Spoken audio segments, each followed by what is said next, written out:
The topic that we are going to discuss is addressing modes. Addressing modes means where are we going to bring the data on which we are required to perform the operation to execute this particular instruction. The data that can be the data over which the operation is required to be operated in an instruction can be brought from several locations. One location can be a register, another could be a memory, or another could be a input. So depending upon where we are bringing the data from, the addressing modes are divided into several types. The first addressing mode that we are going to discuss today is implied addressing mode. Implied addressing mode says that everything is explained in the instruction itself. Let us understand it with an example. Let us suppose CMA. Let us take up an example of CMA. CMA is complement accumulator. Complement accumulator instruction says that the content in the accumulator, the data in the accumulator is required to be complemented. Whatever data is put in the accumulator is required to be complemented, and the result is to be stored back to the accumulator. STC set carry.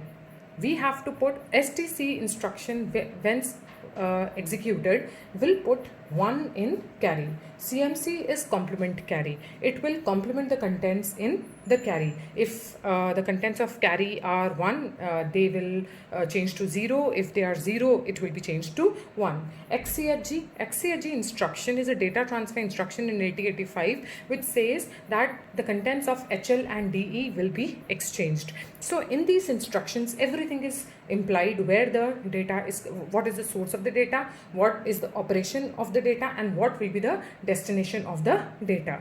The next is immediate mode. Immediate mode, as we have discussed many times, immediate mode is whereby the data will be the part of the instruction itself. Whenever an instruction has I in it, it means it's an immediate instruction whereby the source of the data will not be a register, not be a memory, but it will be the data itself. For example, MVI R comma data, the data specified in the instruction is required to be moved to register R. ADI data, move the data that is the part of the instruction to the accumulator, storing the result in accumulator. SUI data, subtract the contents of accumulator from subtract the contents of data from the accumulator, storing the difference in accumulator. LXI RP data 16, the 16-bit data is required to be loaded into the register pair specified. The third category is register direct mode. Register direct mode specifies that the source of the data would be a register. The data will be brought from the register. Move A comma B, move the contents of register B to register A. So the data is coming from register B. So it's a register direct mode. Add B, the address of the data is register B here. Add the contents of accumulator to register B, to the contents of register B, storing the result in into the accumulator. XOR A, XOR the contents of accumulator with the contents of accumulator, storing the result back in accumulator. The fourth category is register indirect mode.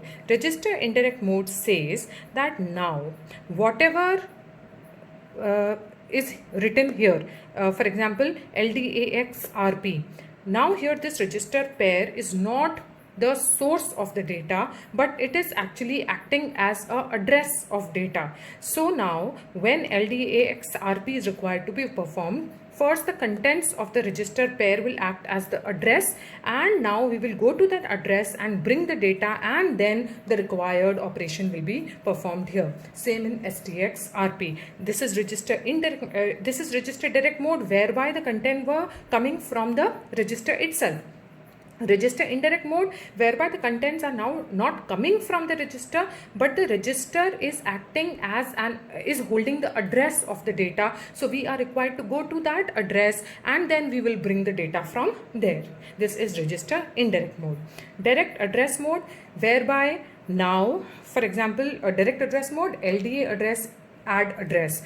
LDA address instruction says that there the register is not giving, let's do it again. LDA address says whatever address is given here, go to that address, bring the data and load it into the accumulator. Add address, this is not a 8085 instruction, but this is available in some microprocessors and microcontrollers. This instruction says that you are required to add the content of accumulator with the contents that are placed on this address. So go to this address, bring the data from there, add it to accumulator, store it to the accumulator. So now this is the direct address mode, where the data, where you are given the address itself in the instruction. Sixth is indirect address mode. This instruction says that whatever address is given in the instruction is not the address of the operand, but now you will go to that address.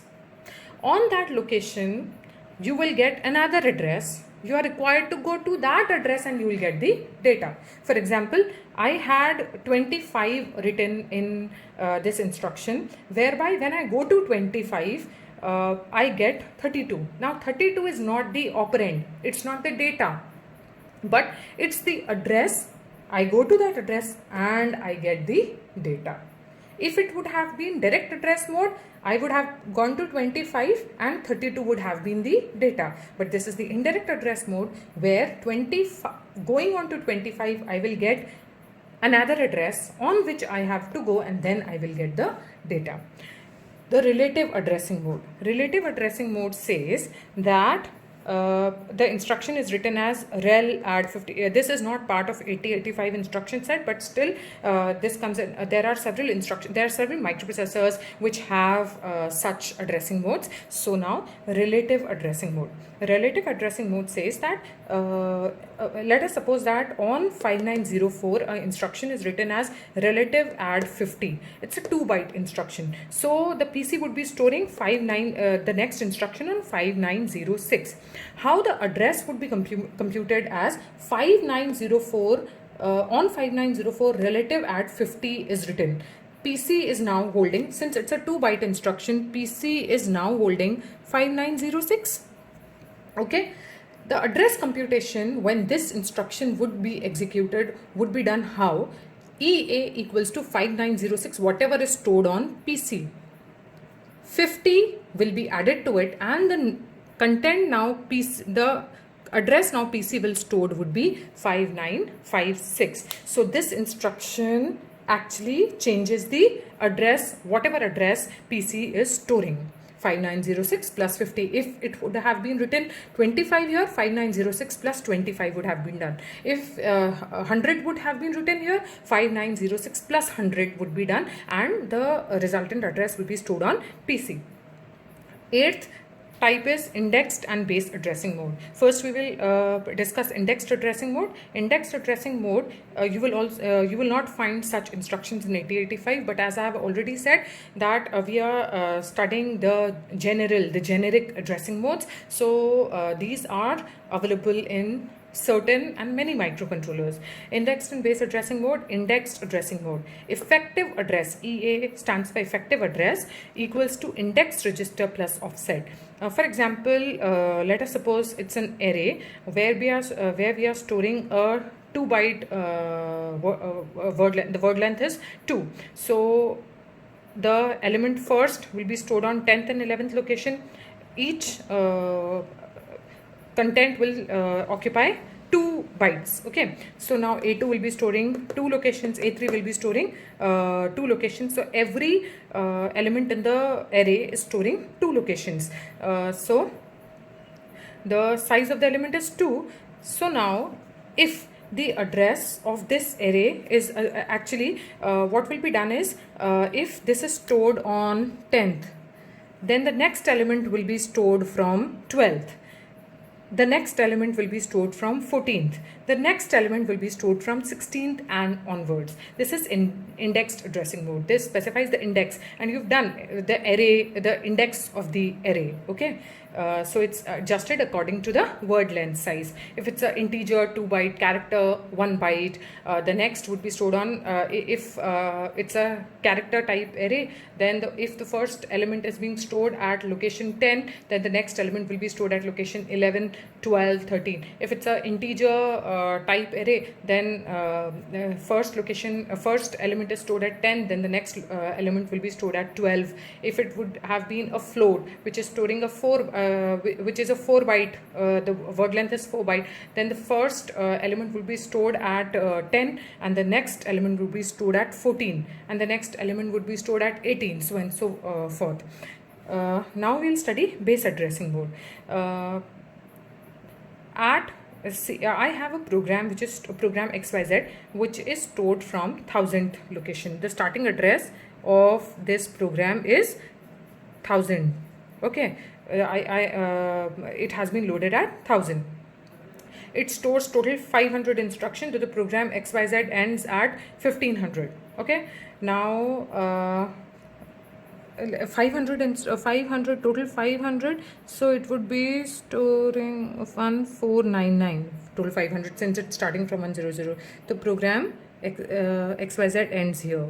Okay, so now the starting address is 1000, program XYZ, and the size of the program is 500. What the operating system will be storing as, what will be stored as, and how the next address computation for the next program will be done. The address computation for the next program, if the program size of XYZ is 500 and it is being stored at 1000, so the base address of XYZ would be 1000 and offset would be 500. Whenever I wish to store another program, the second program, it would always be stored at 1000 plus 500. Okay, so it would be 1500.